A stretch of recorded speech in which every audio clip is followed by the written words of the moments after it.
주시옵소서. 오늘 하나님 이곳에 오셔서 이곳에 성령님 임하셔서 오늘 우리를 하나님의 말씀으로 잘 바라볼 수 있도록 도와주시옵소서. 한 해의 마지막의 달입니다.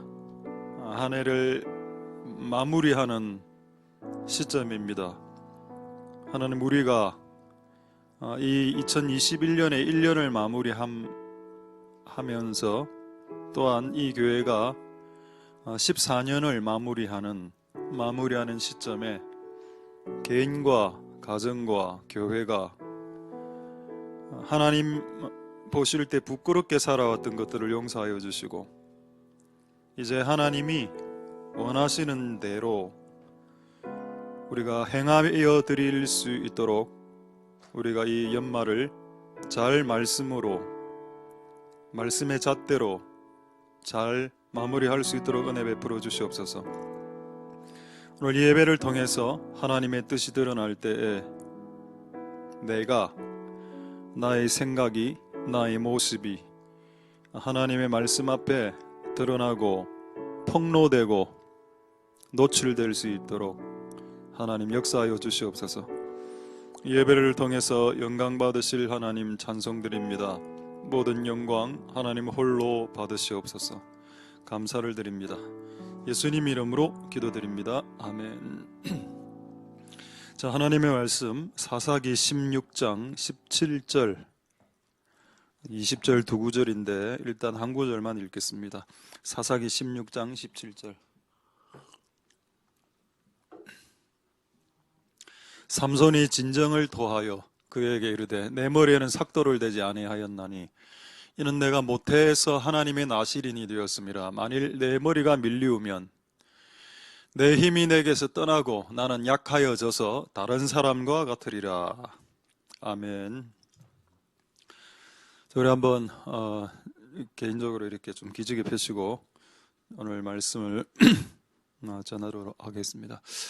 오늘이 생각해 보니까 오늘이 마지막 금요 예배가 되겠습니다. 다음 주 금요 예배는 성탄 전야 이브 예배라서 성탄 설교를 해야 되고 그 다음 주 금요일은 1월 12일 31일 송구 영신 예배이기 때문에 또 그때 맞는 걸 해야 돼서 오늘 금요일 올해 마무리를 오늘 해야 되는 예배가 되어졌습니다.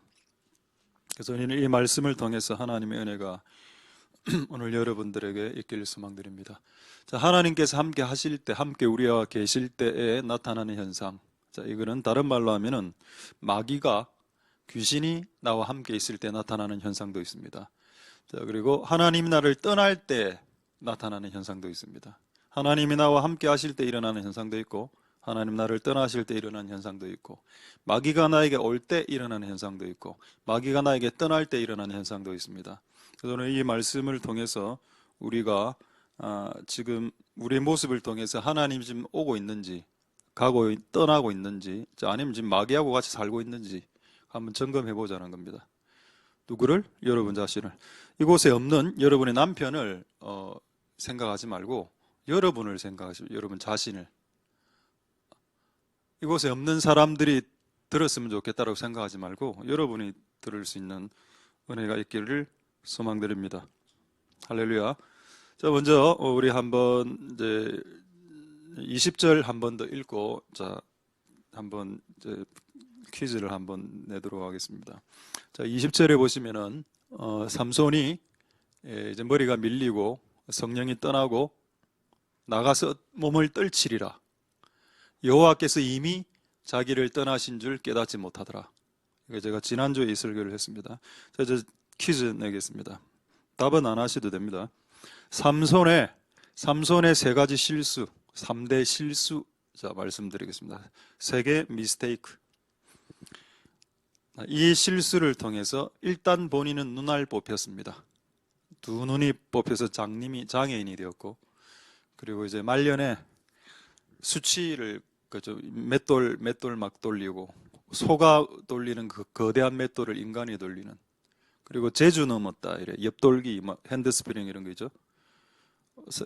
구경거리가 되었다. 누가? 성령 충만했던 한 주의 종이.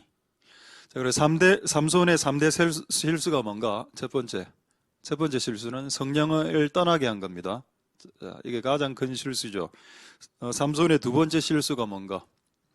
성령이 떠났는데도 깨닫지 못하는 거. 이게 너무 허다합니다, 이거는. 왜냐하면 은사가 남아 있으니까. 여러분, 방언을 지금 내가 하고 있기 때문에 내가 영감이 충만하다, 이런 생각하면 안 됩니다. 내가 환상을 보고 꿈을 꾸고 예언을 하기 때문에 나는 지금 성령이 나와 함께, 아니죠? 마태복음 7장에 종말에 주여, 내가 주의 이름으로 예언하며 선지자 노릇하며 귀신을 쫓았나이다. 예수님 왈, 너니 모른다. 자, 성령이 떠났어도 은사가 내 몸에 장착되면 그 은사로 뭔가를 할 수 있습니다. 그 은사로 내가 뭔가를 할 수 있기 때문에 성령이 나와 함께 한다라고 착각하지 마라. 그 착각을 했던 자들이 마태복음 7장에 나오는 그 거짓 사역자들입니다. 저는 예언했어요. 그렇죠. 예언은 성령을 통해서 나오는 게 맞는데 은사를 받으면 성령 없이도 예언이 나올 수도 있습니다. 성령이 떠났는데도 깨닫지 못하고 매우 위험한 거죠. 자, 세 번째 가장 큰 실수 중에 또 하나, 성령이 떠났는데도 성경에 그래 되어 있습니다. 몸을 떨치려 했다, 싸우려 했다라는 뜻이죠. 성령이 떠났는데도 뭔가를 하려고 시도했다. 요 세 가지가 삼손의 세 가지 큰 실수입니다. 우리는 이런 실수를 하지 말아야 되겠습니다. 성령이 떠나는 거, 떠났는데도 못 깨닫는 거, 그리고 성령이 떠났는데도 뭔가를 사역을 시도하는 거. 요 세 가지 실수 하지 마실 수 있길 소망드립니다. 자, 그럼 제가 다시 한 번 더 질문하죠. 성령이 떠났을 때 할 수 있는 게 뭔가요? 정답은 하면 안 됩니다. 성령이 떠났을 때 할 수 있는 게 뭔가요? 라는 질문 자체가 틀린 겁니다. 우문이죠, 우문. 어리석은 질문이다. 성령이 떠났을 때 뭐를 하실래요? 틀린 질문, 어리석은 질문. 성령이 떠났을 때 하면 안 된다. 그래서 성령이 떠났는데 당신 뭘 할래요? 라고 말하는 질문 자체가 틀린 것이다. 아무것도 해서는 안 된다. 근데 이렇게 제가 정리를 딱 하는데 하나가 딱 떠올랐습니다. 성령이 떠났을 때 해야 되는 하나가 있다. 성령이 떠났을 때 아무것도 방금 하지 말라며. 아무것도 하지 말라며. 그런데 또 이어지는 그 질문이 성령이 떠났을 때 해야 되는 유일한 한 가지가 있다. 그게 뭘까요? 회개입니다. 회개해야 성령이 되돌아오니까. 그럼 여러분들이 삶을 딱 살아보다가 이제 뭔가 성령이 떠난 것 같다 이래 되면은 뭔가를 사역을 하려고 시도 말고 성령이 다시 되돌아오도록 성령이 떠나가게 된 죄라든가 나의 습관적인 실수라든가 이런 것들을 생각하고 회개하는 것이 맞다. 그래서 성령이 떠났을 때 해야 될 유일한 한 가지, 그것은 회개다. 사도행전 2장 38절 보겠습니다. 사도행전 2장 38절. 베드로가 가로되 네가 회개하면, 그리하면 맨 마지막에 성령을 받는다. 성령이 떠났는데요, 회개할 것이 생겼다라는 뜻이죠. 회개할 것이 회개를 하면, 그리하면 성령을 선물로 받는다. 근데 성령이 지금 떠났습니다. 떠난 것 같아, 약간 느낌이. 그러니까 아직 회개 안 한 거리가 남아 있다. 이 연말에 뭘 생각해야 될까요? 내년의 계획, 거창한 계획. 그 계획을 잡는 건 여러분 자유입니다만은 그것이 이루어진 적이 있나요? 이 연말에 우리가 해야 될 게 뭔가요? 성령이 지금 야반도주 하려고, 내 몸에서 이탈하려고 하는 그 성령이 왜 이탈하려고 하시나? 그 거리가 뭔가? 회개 거리를 빨리 찾아 그것을 회개하는 것이 급선무다. 내년에 대한 원대한 프로젝트 계획을 짜는 것보다 이게 훨씬 더 중요하다. 할렐루야. 그래서 여러분, 이 연말에 오늘 금요일을 여러분들을 돌아보는 시간으로 제발 삼으실 수 있게 되기를 소망드립니다. 자, 이제 다시 한번 오늘 질문, 이제 마지막 질문인데, 이 질문 하나 하겠습니다. 자, 실패하는 인생이 되는 이유. 자, 답은 간단하죠. 자, 1번. 많은 사람들이 능력이 없어서 돈 없어서 실패했어요. 난 때를 잘 못 내가 조선시대에 태어났다면 나는 장군은 했을 것이다. 도와주는 사람이 없었어요. 정답은 4번. 하나님이 떠나셨기 때문에 실패하는 거다. 동의가 됩니까, 여러분? 하나님이 내 인생 가운데 떠나면 여러분은 뭘 하면 안 됩니다. 근데 왜 하니까 실패를 하지? 하나님이 떠났는데도 뭘 하니 그 실패가 되는 겁니다. 하나님 떠났을 때는 아무것도 하지 마라. 할 수 있는 것은 회개다. 회개 이외에 아무 것을 구상하지 마라. 자, 요한복음 15장 5절과 민수기로 확인하겠습니다. 방금 이 내용 성경에 있는지. 요한복음 15장 5절. 자, 이거 자주 한 성경 구절이죠. 너희가 나를 떠나서는 네가 나를 떠나든 내가 너를 떠나든 떠난 상태에서 네가 할 수 있는 것은 아무것도 없다. 나를 떠나서는 너희가 아무것도 할 수 없다. everything입니다. all thing. 예외가 없어. 내가 떠난 상태에서 뭔가를 한번 시도해 봐봐. 구상해. 프로젝트도 만들고 내년 그 체크리스트도 만들고 다 해. 자유니까. 근데 되는 게 없어. 왜? 내가 떠났으니까. 그분이 떠난 상태에서 한 계획이 무슨 의미가 있습니까? 프로젝트가, 스케줄이. 그 타임 스케줄이 무슨 의미가 있냐고. 그분이 떠났는데. 예수님 말씀하셨죠? 신약 성경입니다. 자, 이제 구약 성경 확인하겠습니다. 민수기 14장 42절, 44절. 자, 이거 잘 아시죠? 이제 출애굽해서 이제 가나안을 점령하려고 딱 하는데 이제 애들이 막 원망하는 말 때문에 야, 올라가지 마. 하나님 기분 나빠졌어. 하지 마. 이래 했을 때였습니다. 모세가 뭐라고 말하는가? 여호와께서 너희 중에 안 계신다. 올라가지 마. 반드시 패한다. 여러분, 아까 제가 퀴즈 냈죠? 실패하는 인생. 실패하는 인생이 뭐라고 했습니까? 하나님이 떠난 인생. 여기 나오네요. 여호와께서 너희 중에 계시지 않지. 그럼 지는 거야. 여러분, 이기고 싶죠? 공부, 직장, 모든 영역에서. 그는 하나님 나와 함께 해야 됩니다.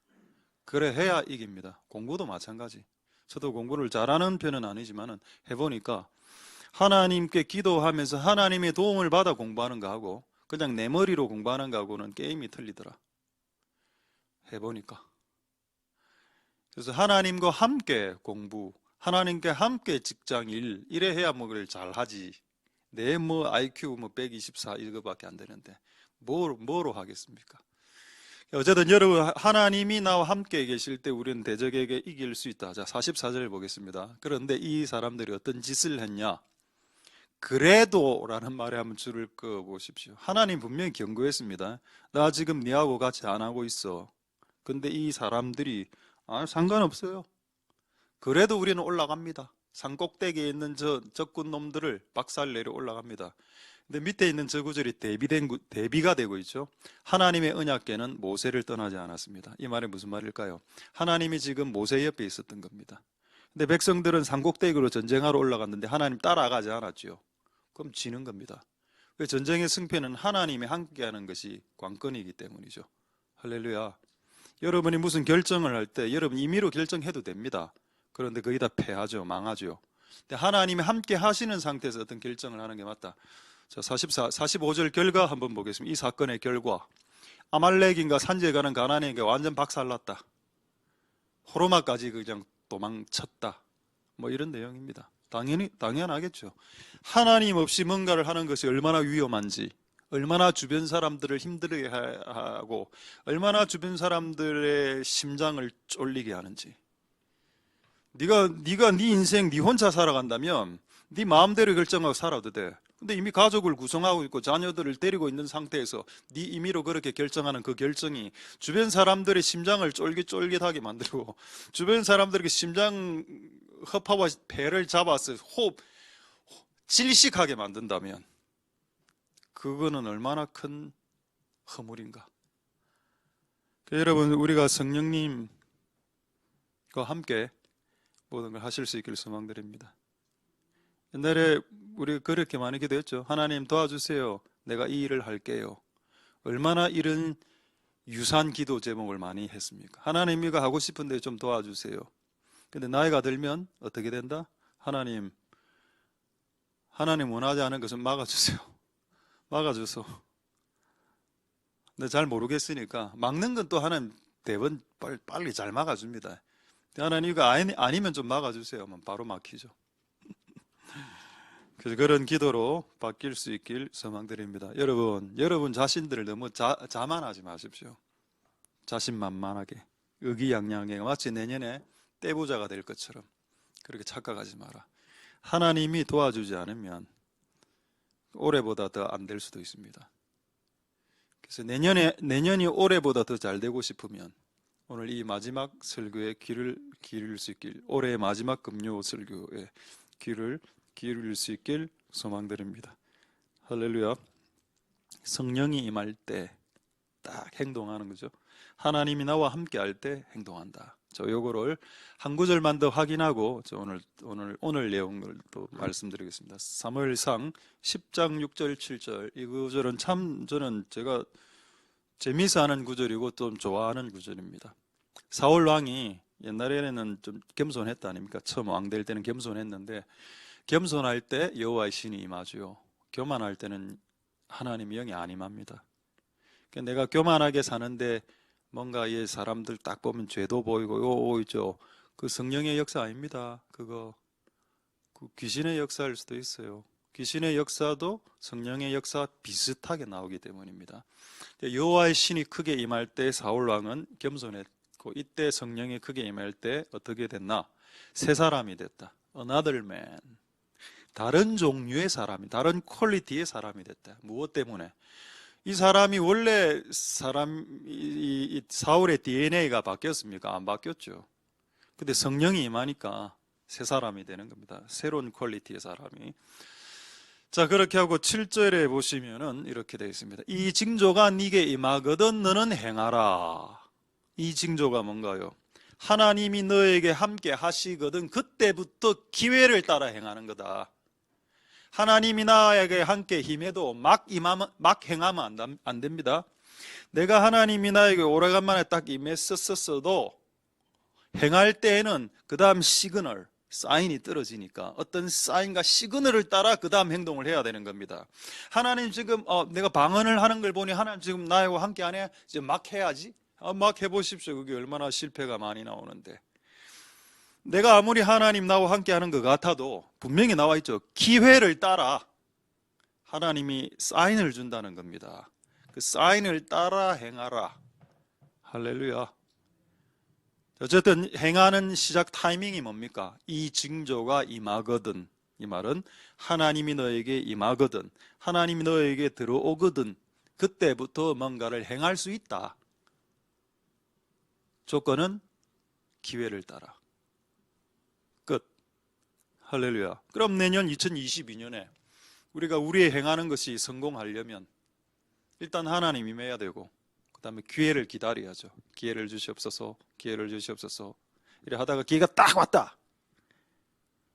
그럼 이래 질문하겠네요. 기회가 오는 건 어떻게 합니까?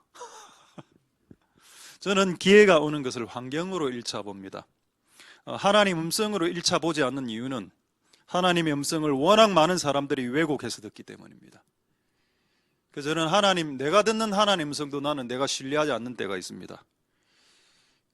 하나님 음성보다는 환경은 이거는 내가 건들 수 없는 영역이기 때문에 환경이 쫙 열린다. 딱 이래 되면은 뭔가 이거는 하나님 하라는 딱 사인이 되는 겁니다.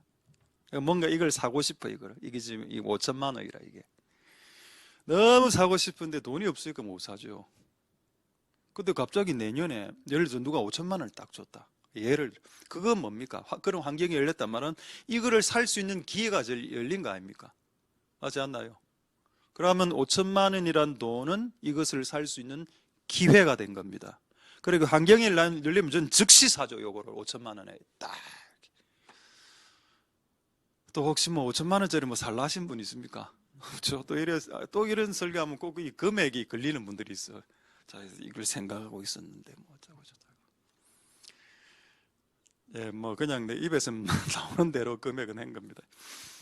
어쨌든 그렇습니다. 할렐루야. 그래서 이제 하나님이 오시면은 기회를 따가라 행하시고 꼭 성공하시는 내년에는 제발 성공하시는 은혜가 여러분들에게 있길 소망드립니다. 오늘 원래 하고자 하는 내용은 뭔가 하면은 하나님이 오실 때 일어나는 현상입니다. 현상.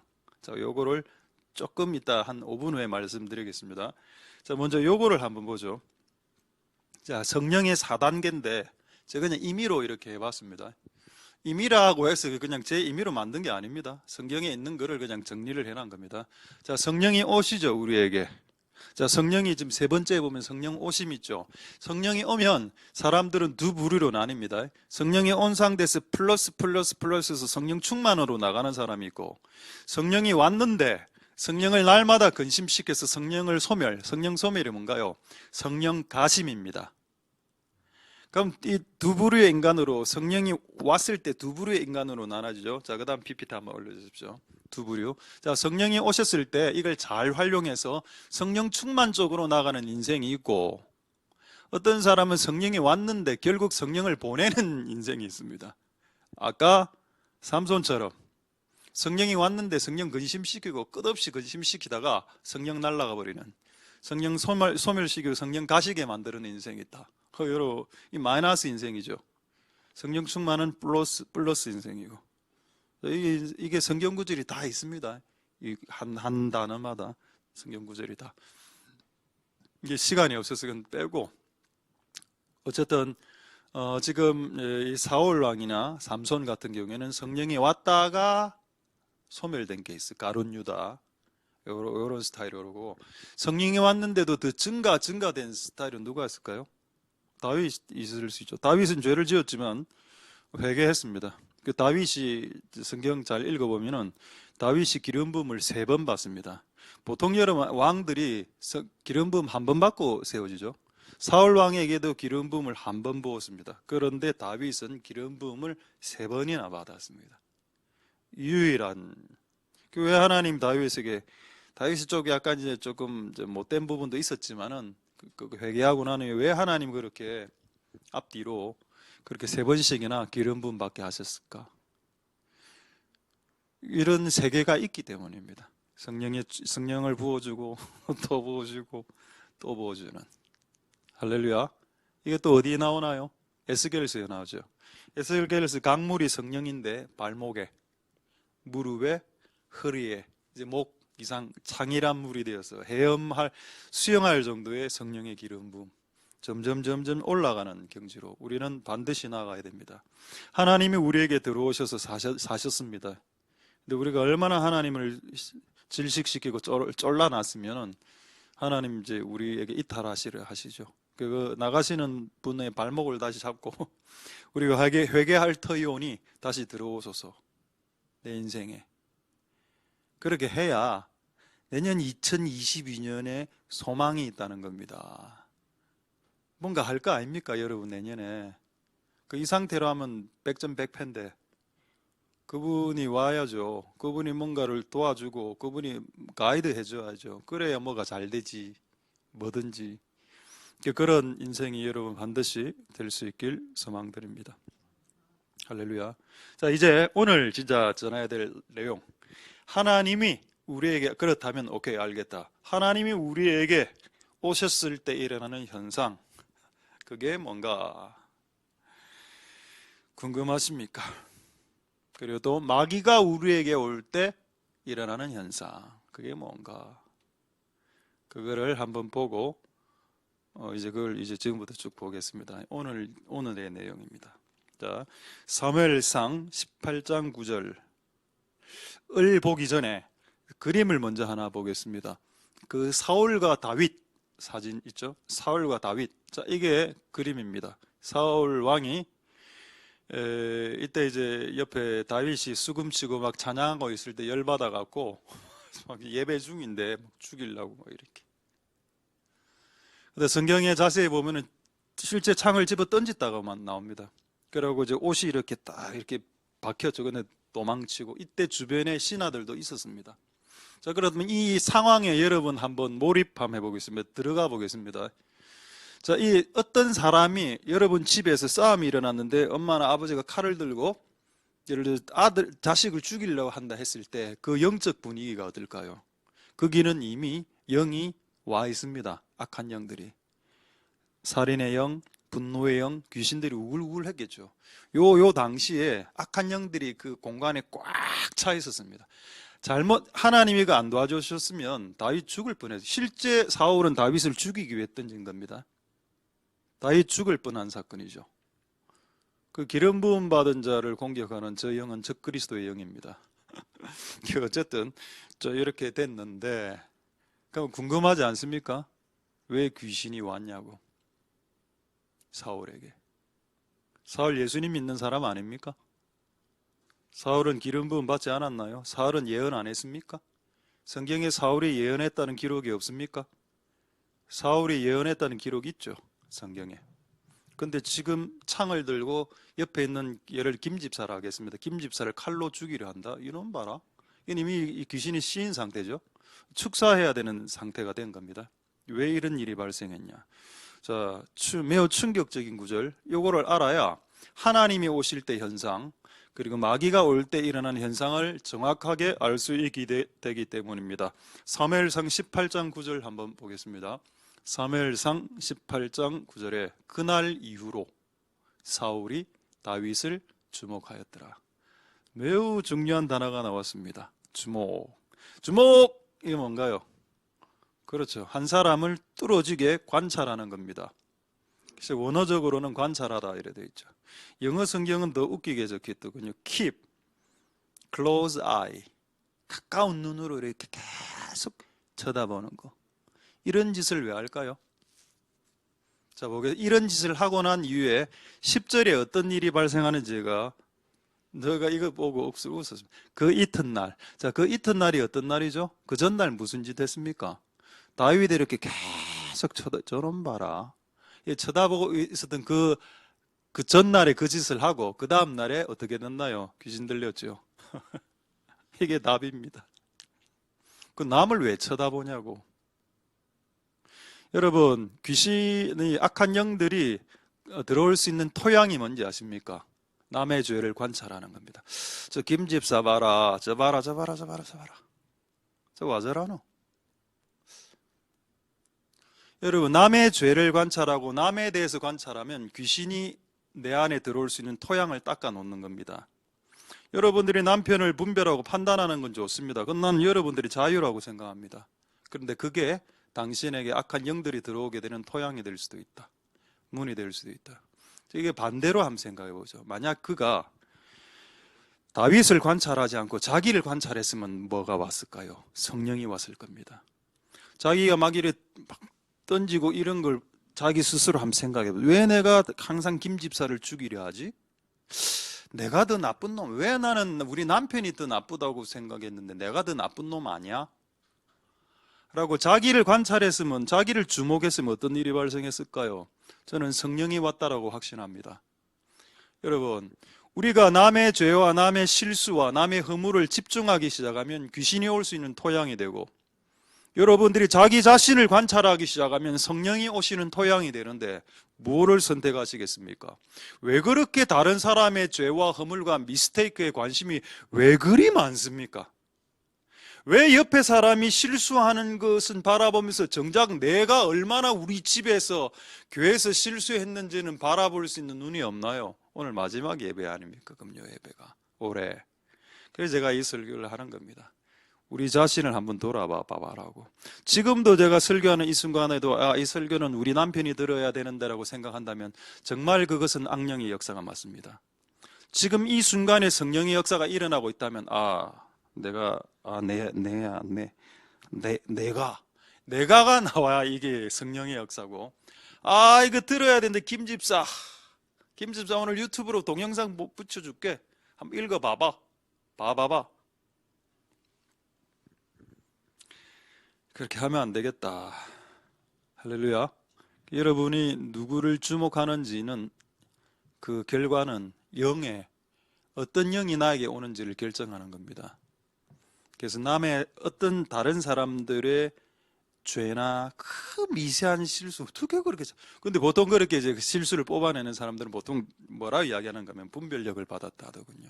저는 영적 분별력을 받아서 보면 압니다. 그런 분별력을 하나님이 주신 적이 없습니다. 죄송하지만 그런 파괴적인 자기를 쳐다보지 않고 남을 미세하게 현미경처럼 자르고 재단하고 비판하고 판단하고 뽑아내는 그런 은사를 하나님이 만들어 주신 적이 없으시다. 그것은 하나님의 은사가 아니고 마귀의 도구일 수도 있겠다. 할렐루야. 그래서 오늘 이 구절을 정말 여러분 가슴속에 새기시길 소망드립니다. 제가 오늘 이 말씀을 딱 묵상할 때 하나가 또 생각이 난 게 뭔가 하면은 왜 사울 왕이 다윗을 죽이려 했는지 아십니까? 뭐 질투 뭐 이런 거 있겠죠. 근데 더 근본적인 거. 왜 사울 왕이 그 젊은 20대도 안 된 그 애를 창으로 찔러 죽이려 했냐고. 귀신이 쓰였어요. 그것도 맞죠. 더 근본적인 이유가 뭐냐고. 왠지 아십니까? 무엇인지 아시겠습니까? 근데 저는 이렇게 오늘 깨달아졌습니다. 자기를 죽이는데 실패한 사람은 남을 반드시 죽인다. 자기 자신을 십자가에서 못 박히고 죽이지 않은 자들은 그 펄펄 살아있는 그 자아 때문에 무조건 주변에 있는 사람들 죽인다. 다 죽인다. 자기를 죽이는데 실패한 자들이죠. 사울왕. 그래서 남을 죽이는 겁니다. 여러분이 자기를 죽이는데 성공해야 됩니다. 그렇게 되면 남은 안 죽이죠. 할렐루야. 맞습니다. 이게 그냥 막 떠오르더라고, 내용이. 내가 실패하면, 내가 자기 자신을 죽이는데 실패하면 내 주변에 있는 놈들부터 죽이는구나. 하나님. 그렇죠. 사울 왕 옆에 가장 가까운 곳에 다윗이 있었으니까. 가까운 놈부터 죽이니까. 내가 목숨을 걸고 내가 죽어야 되겠다. 내가 죽었다면 남을 죽이지는 않습니다. 내가 죽었는데 어떻게 내가 죽어버렸는데 힘이 없는데 시체가 어떻게 남에게 가서 푹 찌릅니까? 내가 살아있으니까 남을 푹푹 찌르지. 그렇죠. 내가 안 죽었다는 뜻이라. 이 사울왕이 자기를 죽이는데 실패하지 말자. 할렐루야. 2022년에 여러분 다른 사람들, 유초등부 아이들, 중고등부, 성인 아이들 이런 아이들을 살리고 싶습니까? 그럼 여러분들이 죽어야 살릴 수 있다. 요즘 아들 성인 아이들이 코로나도 걸리고 통 안 오고 얘가 요즘 가끔 제가 밖에서 성인 아이들 만납니다. 친구들을. 근데 이번 주에 만났어요. 우리 이름을 밝히지는 않겠습니다. 누군지. 일단 약간 유사한 말로 하기 우동을 만났는데 밖에서 우동을 거꾸로 하면 됩니다. 그래서 머리를 오늘 이번 주에 깎았는데 머리를 딱 깎고 있는데 거울로 딱 보니까 너무 얼굴이 익은 애가 있는 겁니다. 거울로. 계속 저기 누구지? 이렇게 보니까는 걔더라고. 우동. 그 걔하고 내가 눈이 딱 마주쳤어. 이제 나중에는 머리 깎다가 그래 이 친구가 웃더라고. 그래서 머리 깎고 언니 여기 왜 왔노? 요 젠틀맨 어른들이 나오는 머리 이발관인데 얘가 얘가 교회 나와라 이렇게 기분 좋게 했습니다. 웃긴 거는 거기 이거 제가 젠틀맨 가게를 홍보하는 건 아니고 제가 한 10년째 거기서 머리 깎는데 우동도 오고 나가신 어떤 집사님들도 오고 애용하고 있습니다.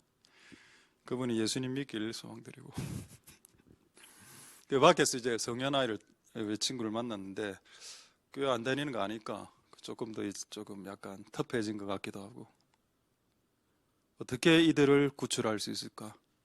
왜 구출을 못했을까? 답은 간단하죠. 네가 안 죽었으니까. 그래 맞다. 우리가 죽어야 다른 사람을 살릴 수 있고 내가 안 죽었으면 다른 사람 죽인다. 여러분 이거를 그냥 듣지 말았으면 좋겠습니다. 여러분 주변에 있는 사람들을 이제는 살려야죠. 더 이상 죽여서는 안 되죠. 살리려면 내가 죽어야 된다. 할렐루야. 그런 은혜가 여러분들에게 있길 소망드립니다. 자, 다시 하나님께서 우리에게 오시면은 시선이 주목하는 대상이 바뀐다. 나는 남을 관찰했는데 남의 죄, 남의 실수를 이렇게 유심히 봤는데 하나님이 오시면 내 자신의 죄를 유심히 봅니다. 내가 어떤 놈이었을까? 이 교회에서, 우리 집에서 나는 어떤 놈이었을까를 생각하는 게 그분이 오신 증거가 되고 그분이 오셨을 때 일어나는 현상이 되죠.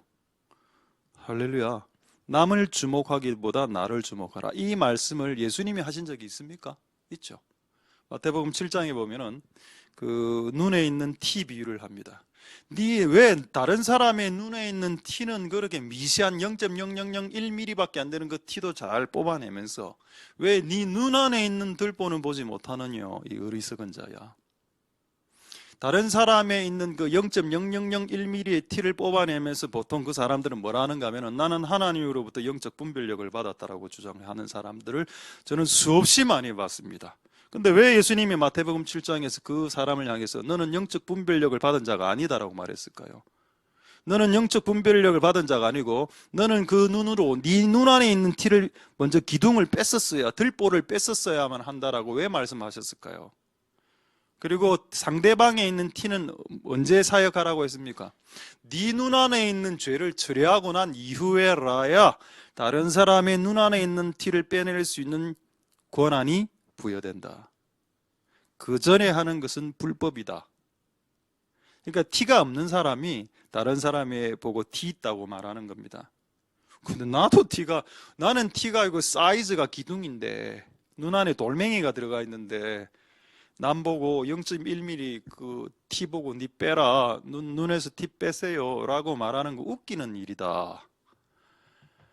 자, 그래서 우리는 그런 웃기는 일을 많이 해왔었다는 겁니다. 이제는 안 해야 되겠다.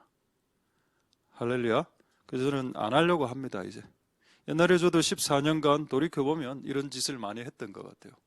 마치 우리 교회가 막 최고의 의를 향해서 달려가는 양, 우리 교회가 마치 모든 한국 교회를 다 분별할 수 있는 양, 그렇게 했던 것 같아요. 그 실수 그렇게 말했던 그대로 저는 됐습니다. 제가 딱 하나만 예를 들면, 하여튼 저쪽에 명지 쪽에 큰 교회 있습니다. 부산에서 두 번째 큰 교회. 그 담임 목사님이 공황장애로 교회를 사임했습니다. 표면적인 이유는 공황장애였습니다. 내가 그때 얼마나 욕을 했는가 합니까? 그분 나이가 저보다 1살 작았습니다. 이야, 내보다 나이도 작네. 저렇게 큰 10,000명 되는 교회를 하고 말이야, 뭐 공황장애 걸리나. 와, 내가 만약에 10,000명 교회 이래 했으면 공황장애 안 걸렸겠다. 야, 진짜 어떻게 기도도 안 했나, 평강도 깨지게. 평강이 깨졌으니까 공황장애가 걸린 거 있겠나, 이렇게 이야기했던 적이 있었으면 실제로. 근데 제가 공황장애에 걸렸죠, 3년 전에. 그렇게 하고 난 후에 내린 결론이 뭐냐, 네 입에서 나가는 말대로 너무 많이 되더라는 겁니다, 내한테. 그래서 이제 그런 거는 하지 말자. 얼마나 힘들었으면 목사가 공황장애 걸렸겠나. 그쪽 교회 목사님 얼마나 장로들 파워가, 그 괴롭히는 장립집사하고 권사들이 많았으면은 그렇게 공황장애까지 걸렸었겠냐. 얼마나 대드는 청년들이 많았었으면 얼마나 그 목사가, 내보다 나이가 1살이 더 적은데 체격도 제가 보기 훨씬 저보다 체격도 좋던데 공황장애 깼냐라고 생각하게 되었다는 거예요. 이제는 그렇게 바뀌는데 기여한 것은 질병이었습니다. 공황장애라는 질병. 이 질병이 나를 바꾸셨습니다. 그래서 이 질병을 주신 하나님을 찬양드립니다. 할렐루야. 이 질병이 없었다면 저는 끝까지 교만했겠죠. 자, 형제의 눈 속에 있는 티를 보지 말고 네 눈 안에 있는 들보를 보라. 자, 이런 예들이 이제 있는지만 이제 확인하면 됩니다. 자, 어쨌든 이거를 예들을 확인하기 전에 다시 원론적으로 말씀드리죠. 하나님이 우리와 함께하는 것이 그토록 중요한가? 중요합니다. 자, 그래서 제가 모세의 기도를 통해서 이게 중요한지 한번 확인 다시 해보고 조금 더 예를 조금 더 들어보겠습니다.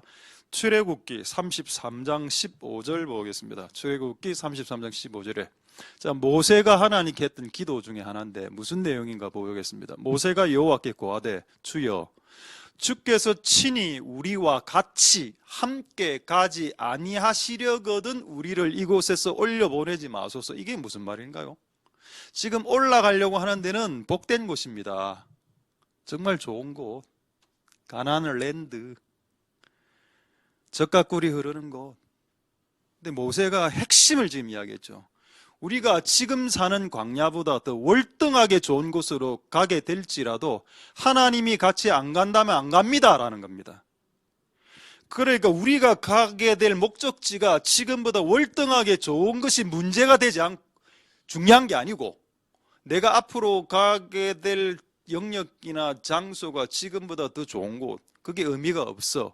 모세에게 의미가 있는 것은 뭔가 하면은 더 월등한 곳으로 가는 것보다 더 중요한 게 있는데, 그곳에 하나님이 같이 가시냐는 겁니다.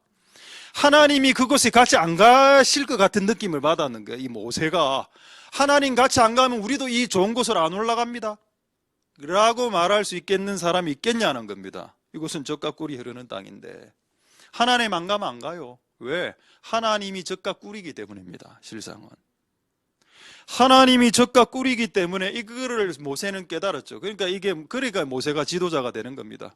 일반 평 성도들은 이거 잘 못 깨닫죠. 우린 좋은 곳으로 가고 싶어요.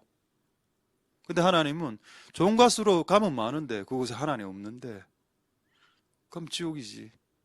이렇게 이 모세는 이야기했다는 겁니다. 할렐루야. 중요한 일이죠. 모세는 무엇을 알았습니까? 하나님이 같이 가지 않는 좋은 곳은 아무 의미가 없다. 하나님이 같이 가주지 않는 화려한 곳은 아무런 의미가 없다. 그런 곳으로는 갈 이유가 없다. 이유, 하나님 안 가니까. 그럼 최악의 곳이다, 이곳이. 최악의 곳이라도 하나님이 가면 간다. 이게 아니겠습니까? 이것이 아니겠나요? 할렐루야. 저도 이 말씀을 오늘 다시 묵상하면서 이런 의미가 있었구나, 이 구절 안에. 여러분, 좋은 곳으로 가고 싶죠? 더 좋은 곳으로. 가면 뭐합니까? 그곳에 하나님이 안 올라가시려 하시는데 안 가야죠. 저는 여러분들의 지금 구체적인 상황 잘 모릅니다. 그냥 지금 준비한 대로 그냥 설교를 하고 있으니까 그거를 또 이렇게 또 어디서 나의 정보를 들으셨나?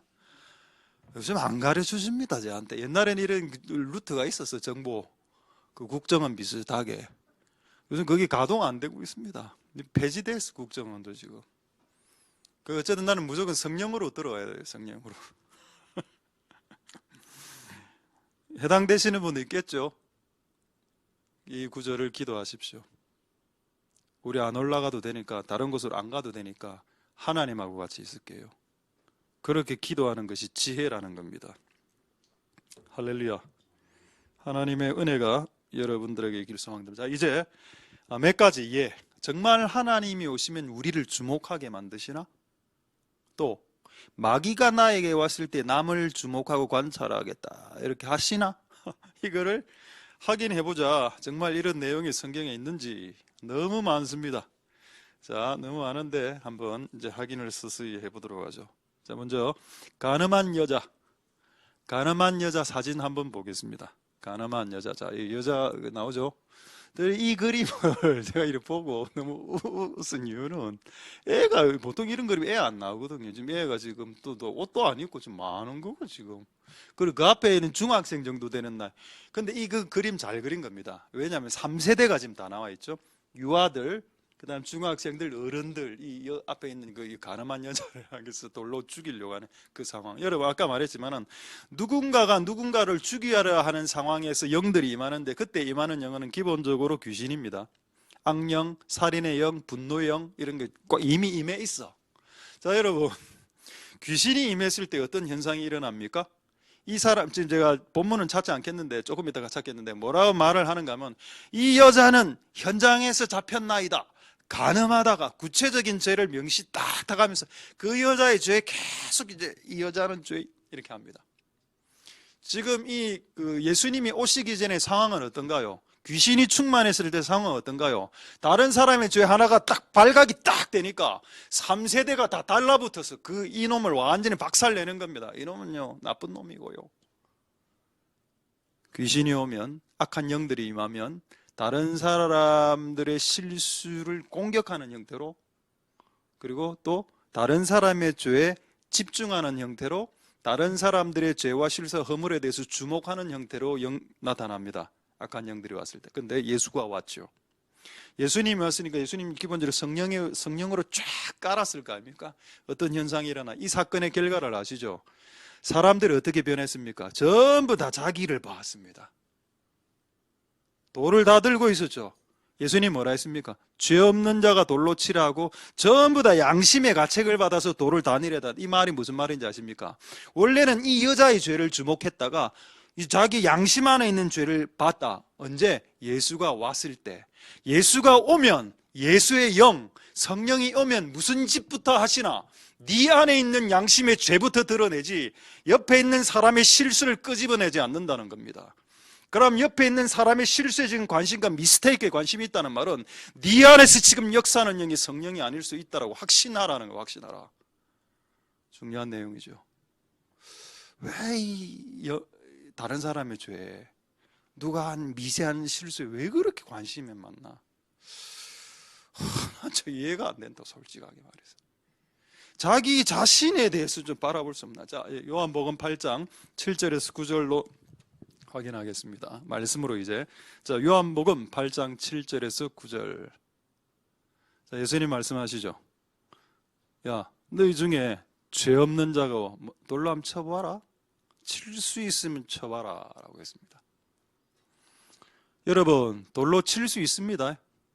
누가 돌로 칠 수 있나요? 죄 없는 자는 돌로 칠 수 있습니다.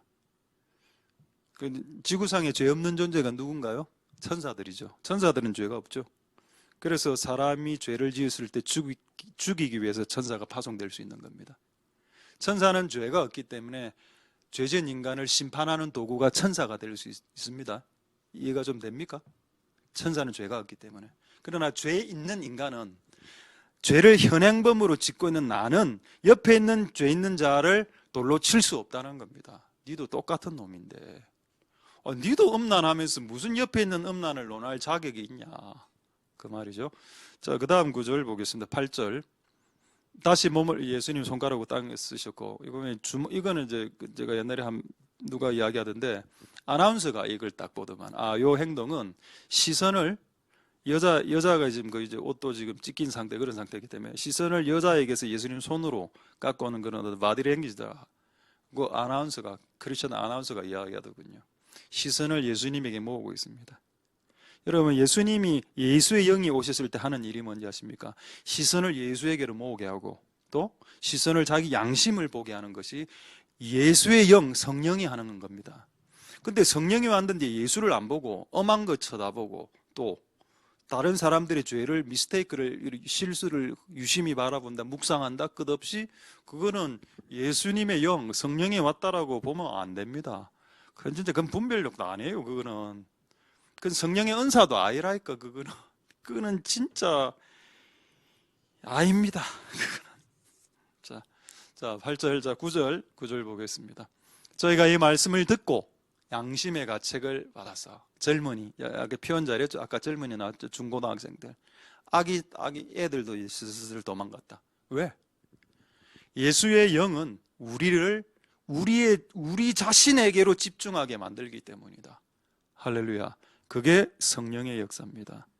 연말이 됐는데 지금 하나님, 우리 남편 아직 왜 저렇습니까? 이래 하면 진짜 답이 없다. 답이. 하나님, 내가 왜 이렇습니까? 라고 나와야 되는 거 아닌가요? 우리 교회 이런저런 모습이 좀 마음에 안 들면 그럴 수 있죠. 그보다 여러분의 모습을 좀 쳐다봐야 됩니다. 이 연말에 저는 하나님의 영이 이 교회에 역사하기를 소망합니다. 이 교회에 하나님의 영이, 성령이 역사한다는 말은 여러분 자신의 양심을, 마음을 쳐다보고 가슴을 치는 상황이 돼야 하나님의 영이 지금 우리 교회에 역사하고 있구나라고 생각할 수 있게 된다는 겁니다. 할렐루야. 자, 이제 한 구절 더. 베드로 한번 보겠습니다. 자, 베드로 그림 한번 보죠. 자, 예수님하고 예수님 초창기에 예수님이 베드로를 이제 한 두어 번 만났습니다. 초기에. 처음 만났을 때 네가 사람 낚는 어부 되게 한다. 이 타이밍도 한 번 있었고. 베드로는 이제 한 두 번 불렀다고 보통 통상 이야기합니다. 베드로가 또 이제 낚시질을 딱 하고 있을 때 예수님이 나타나서 그 엄청나게 이제 물고기를 많이 잡게 하죠. 그러하고 난 이후에 예수님이 베드로에게 딱 나타났을 때 베드로가 한 말이 뭔지 아십니까? 자, 이게 무슨 말일까요? 베드로가 한 말을 한번 보겠습니다. 누가복음 5장 8절. 이 상황에서 베드로가 한 말. 자, 시몬 베드로가 이를 보고 물고기 많이 예수님 잡게 하고 난 이후에 예수의 무릎 앞에 엎드려 가로되 주여 나를 떠나소서 나는 죄인입니다. 예수님이 오시면, 예수의 영이 오시면 사람들에게 어떤 식으로 고백이 나와야 되냐? 예, 하나님, 우리 남편이 죄인입니다. 이건 끝이다. 답 없는 인생. 자, 그렇다면 어떻게 말해야 되나요? 주여, 죄가 죄인입니다. 예수가 오면, 예수님 그 영적인 빛이 쫙 비치면 내 죄가 투사됩니다. 내 죄가 폭로되고 노출되기 때문에 그렇게 빛의 노출을 받은 이 인간은 하나님, 내가 죄인이로소이다 라고 고백하게 된다는 겁니다. 나를 주목했죠. 내 양심을, 나의 모습을. 이게 맞습니다. 할렐루야. 하나님 은혜가 여러분들에게 있기를 소망드립니다. 할렐루야. 자, 이제 예수님 비유, 이제 한 두 가지만 더 말씀 마쳐야 되겠는데, 예수님 당시에 이런 사건이 발생했죠. 빌라도가 사람을 죽여갖고, 그 피를 받아갖고, 그 제사하는 제사 제물의 피를 섞은 사건이 발생했습니다. 엄청난 그 당시의 그 이슈와 같은 사건에 대한 제자들의 질문이었는데, 예수님 이거 어떻게 봐야 될까요? 예수님이 그들의 질문에 대한 핵심을 딱 끄집어내죠. 야, 얘들이 이렇게 죽어서 피가 섞여서 지금 제물하고 뒤섞인 게 그게 얘들이 죄가 많다라고 생각하지 마. 너도 회개하지 않으면 그렇게 돼. 예수님은 사건 하나하나를 해석하실 때, 야, 그들이 피를 흘려 했으니 그 얼마나 큰 죄를 지었었겠어 라고 설명하지 않았습니다. 너 그거 관심 있지? 그런데 너는 이 사건을 통해서 네가 회개하지 않으면 그렇게 된다는 걸 더 관심 써야 돼. 예수님의 가르침입니다. 할렐루야. 예수님이 오시면 남이 어떤 죄를 지어서 죽는 거 그거 관심 많죠, 우리. 근데 그 관심을 확 바꿔버립니다. 그거 관심 끄고 너도 저렇게 될 수 있다는 걸 생각할 수 있었으면 좋겠어. 얼마나 예수님스럽습니까? 얼마나 예수의 영이, 얼마나 성령이, 예수의 영이신 성령님이 우리의 죄악을 쳐다보게 하시는지요. 확인하겠습니다. 누가복음 12장 13장입니까? 예, 누가복음 13장 1절에서 3절. 누가복음 13장 1절에서 3절. 그때 마침 두어 사람이 빌라도가 나오죠. 피 섞어 이렇게 막 제물에 섞은 일을 예수께 구했다. 2절. 이 갈릴리 사람들이 이같이 해를 받았다. 해를 받음으로 살해됐죠. 살해받음으로 모든 갈릴리 사람보다 죄가 더 많이 있나이까? 있는 줄 아느냐? 그들의 관심은 그들의 죄에 살해된 그 사람의 죄가 얼마나 컸으면 저렇게 살해될까? 피 뽑아서 소에 집어넣고 양들에게 진짜 이놈들 죄 많이 지었겠지요. 요래 우리의 관심사입니다. 그런데 예수님은 이걸 확 전환시킵니다. 3절에 너에게 이르노니 아니다. 너 관심 꺼라. 너도 만일 회개치 아니하면 이처럼 망한다. 다른 사람이 어떤 죄로 망하는 거에서 관심을 좀 껐으면 좋겠다. 네가 회개하지 않고 있다는 사실에 더 주목하라. 다른 사람이 회개하지 않아서 죽는 것에 관심을 끄고 그런 네가 현재 네 자신에 대해서 회개하지 않고 있다는 것에 대해서 더 주목해야 된다. 이게 예수의 영이 하시는 일입니다. 할렐루야.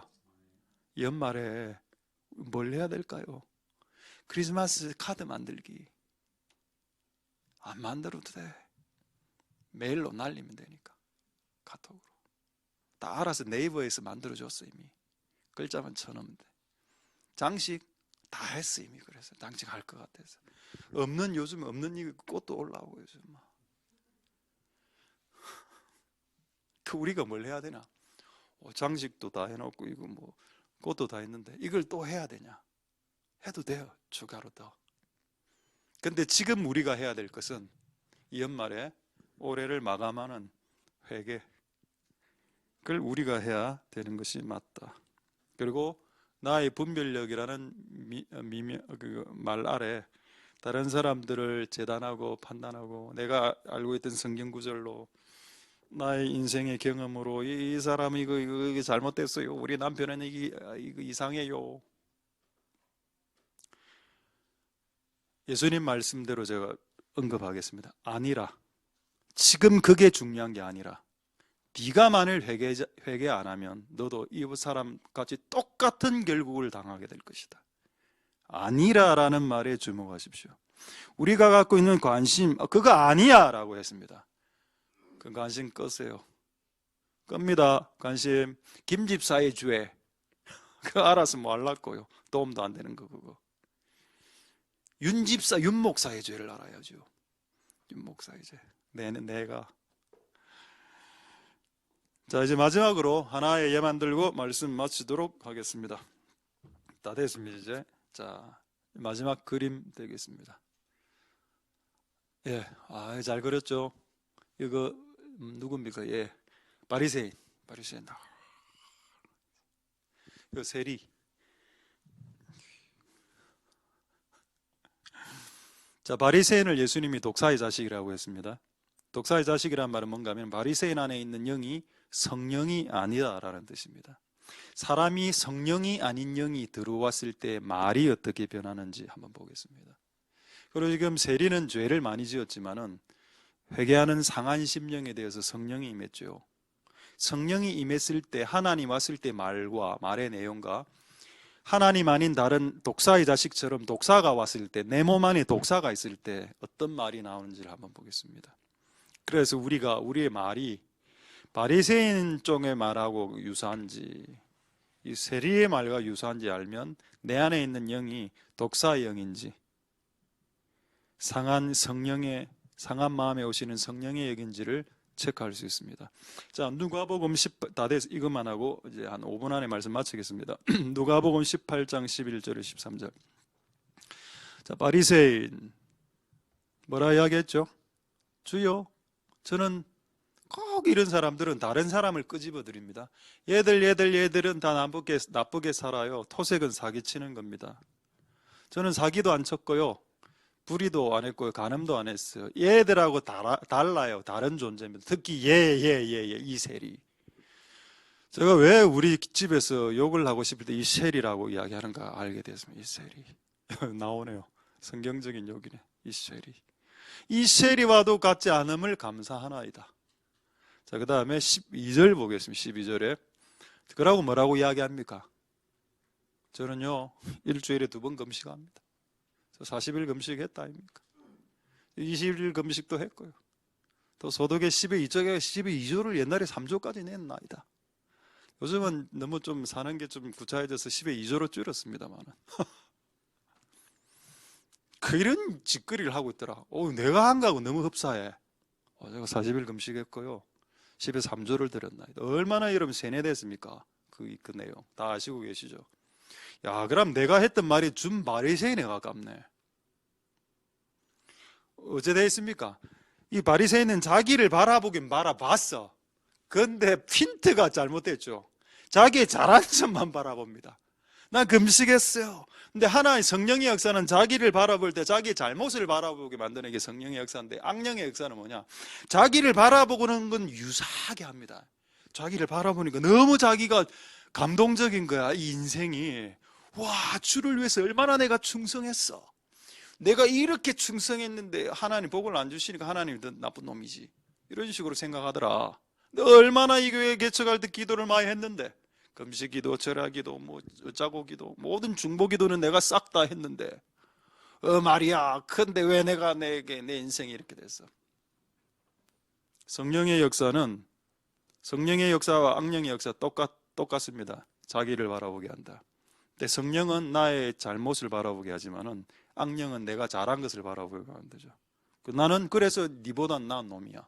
이런 결론이 나오는 게 이게 바리새인의 말투. 여러분 이렇게 많이 말씀하셨습니다. 여러분들이. 저도 그렇고. 이제 이거를 끝내자. 그래서 이제 세리의 말투만 보고 말씀 마치겠습니다. 13절에. 세리도 자기를 바라보죠. 가슴을 칩니다. 주여. 똑같네. 아까 베드로의 말씀. 나는 죄인이로소이다. 이게 아까 베드로의 말 똑같죠. 베드로에게 예수님이 왔을 때 그의 말이 나는 죄인입니다라고 이야기한 것처럼 세리에게 지금 하나님의 영이 임했습니다. 하나님 영이 임했을 때 어떤 말이 나오나요? 하나님, 내가 나를 생각해 보니 진짜 나는 나쁜 놈이네요. 이렇게 결론이 나와야 된다. 그리고 이 사건의 결론 아시죠? 14절에 14절 찾은 않겠네. 14절에 뭐라 됐는가? 하나님이 이 두 부류의 사람 중에서 후자, 지금 세리가 더 의롭다라고 하나님 인정을 해 주었습니다. 예수님이 바리새인은 독사의 자식이라고 했습니다. 그 안에는 독사의 영들이 있고, 그러니까 그 독사의 영이 있는 상태에서도 뭐를 할 수 있다? 금식할 수 있다. 독사의 영이 있는 상태에서도 뭘 할 수 있다? 철회할 수 있다. 독사의 영이 있는 상태도 새벽기도 할 수 있고 성경 백독 할 수 있다. 세리는 성경 백독도 안 했고 금식도 안 했고 철야도 안 했고 새벽기도도 안 했습니다. 근데 하나님 얘가 더 의롭다. 그러니까 이렇게 설교해서 또 이제 안 한다 나 새벽기도. 그렇게 오해하는 시대는 이제는 끝났다 이제.